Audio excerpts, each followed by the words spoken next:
this is Ashen Wolf. I am an extrasensory heart space coach, completion process facilitator, parts work facilitator, and change shaman. The energy of self-acceptance is an openness towards yourself, your life, the circumstances in your life, what you have or don't have, who you are, what your diversity is. It's an energy of openness, bringing closer and feeling accepted, feeling like I am enough for myself and other people are gonna find me enough. One of the most major ways that we learn that we're not enough, that we're not going to be accepted, that we're pushed away comes in childhood. Our cultures or our belief or our worldview, the people in our life, the society that was specifically around us, went up against a specific aspect of our diversity or our value or our mission or our struggle as a human being, our individual experience, and it pushed against it and it said, well, you can't be this way, you have to be this way instead to be accepted by society. One of the most basic human needs is to have people, is to be accepted by society. It's survival to be accepted by society. And so in childhood, when an aspect of our diversity, our life essence, our value that was different than what society needed us to be or what society valued at the time, when it was different than what our parents wanted, we were told that we weren't enough and we were pushed away. And in that moment, our child self registered that we were not okay in this aspect of ourselves, and therefore we would not survive if we continued down that path. And so the only thing we can really do, we can't actually push our authenticity in a box that doesn't exist and throw it out. Like, it's impossible. We can't take a part of our soul and throw it in the garbage. All we can do is create dynamic strategies within us that push those aspects of us away, hide them, disown them, suppress them, make them disappear into a little box, even though that little box will always exist within us. Each human on this planet is born in a complete, beautiful diversity of spices and flavors and essence, and we each have an intrinsic value, an intrinsic mission, intrinsic struggles, intrinsic things we're good at, intrinsic things we're bad at, which makes us the person in which you call by your name. And we each are bringing such a complete different variety of value to the world, and at the same time we have a complete different variety of struggles than every other single person on this planet. So what one person values or what one person is good at might not be what we have to value or what we are good at. So if you're growing up in a society of people that don't value what you have to offer or don't see what you have to offer as worthy, and more importantly, see one of your struggles or one of the things that is your diversity that they don't like, that feels like a threat to what they value, if that is oppositional to them, then they're gonna fight you like hell. And as a child, we register that as we are unsafe. We register that as society will never accept us, will never be good enough. And we start to build a self-concept and a foundation around that to not accept ourselves. And it's a strategy of survival.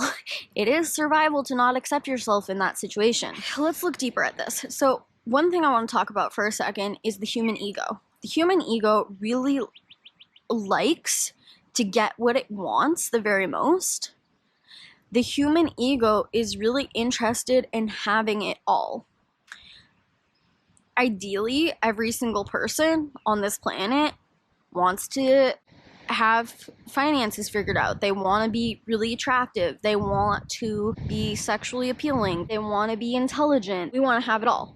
We might have some areas that we excel in, and we might not even super appreciate those areas or notice those areas a lot of the time because it's second nature to us and it's like, yeah, I'm so good at that thing. And then we have areas that we are not excelling at, that we struggle with, that are really hard for us, that have not come easy to us in life.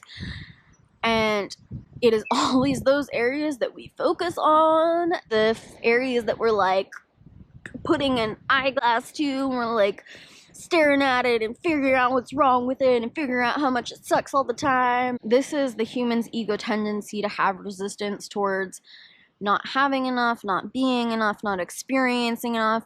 We are a species of evolution. We are a species of ego, and we are always searching for more in our life. We are always searching for better. We're always searching to become more and evolve.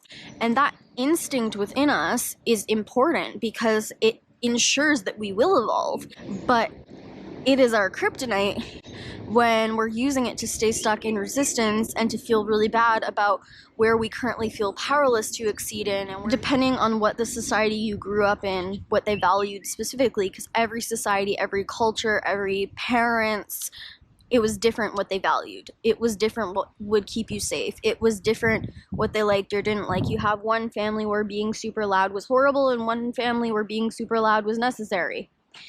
You have one family where being poor was actually something that was modest and good and righteous, and one family where being poor was despicable and horrible and not good enough. So, right, when it comes to embracing your diversity, we first have to understand how that package of having it all looks like to you, how you're putting that pressure on you. Because let's face it, if we need to be somebody who is having it all, we are putting this pressure of being this Ken or this Barbie doll on our shoulders, because that's not what humans look like today.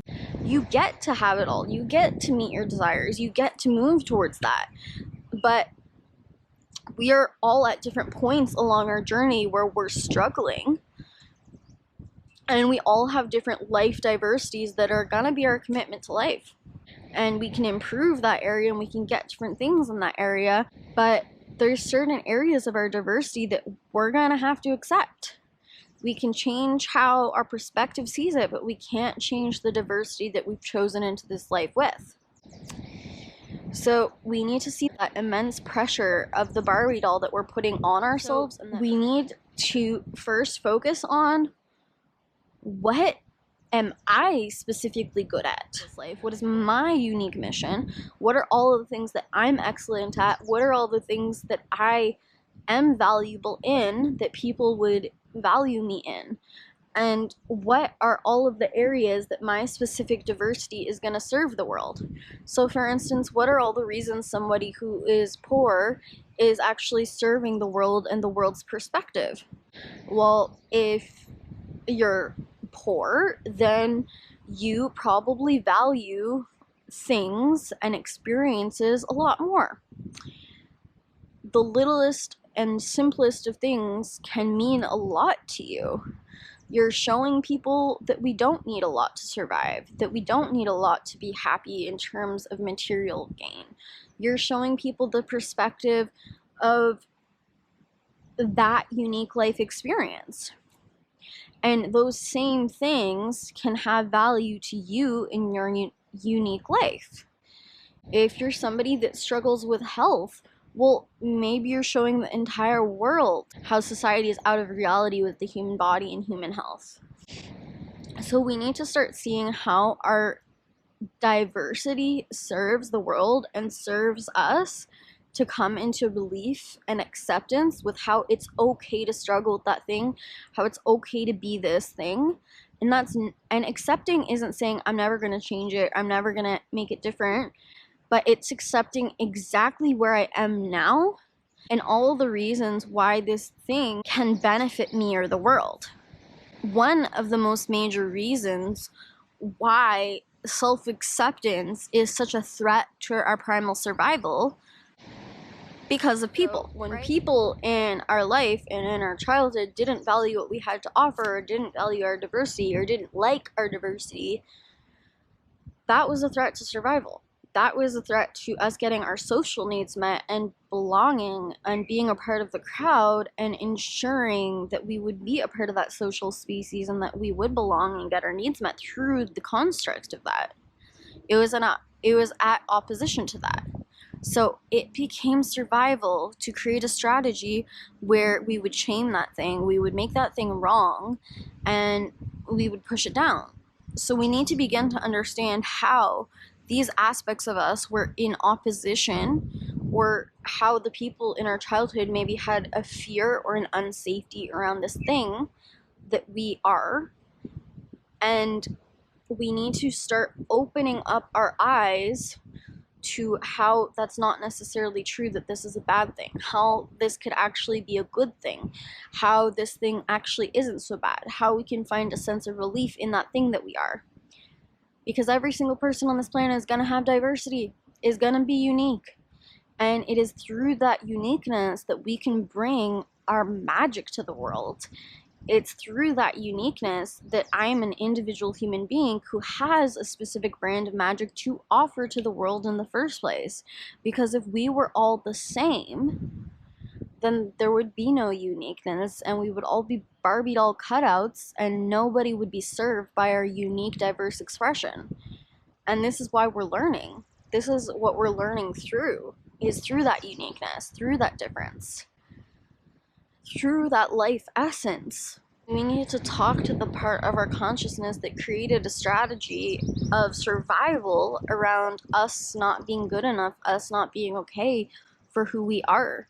And so if we can understand the part of us that internalized the opposition against ourselves, right? Someone in childhood had an unsafety or an opposition towards an aspect of ourselves or our life, and therefore we internalize that to create that mirror of that opposition. So we now have a part of us that's in opposition to ourselves based on that same fear. So if we can understand that opposition, and if we can understand why it served them to be afraid of us in this way and have compassion towards that, we can help find relief in why it actually is okay to be this way.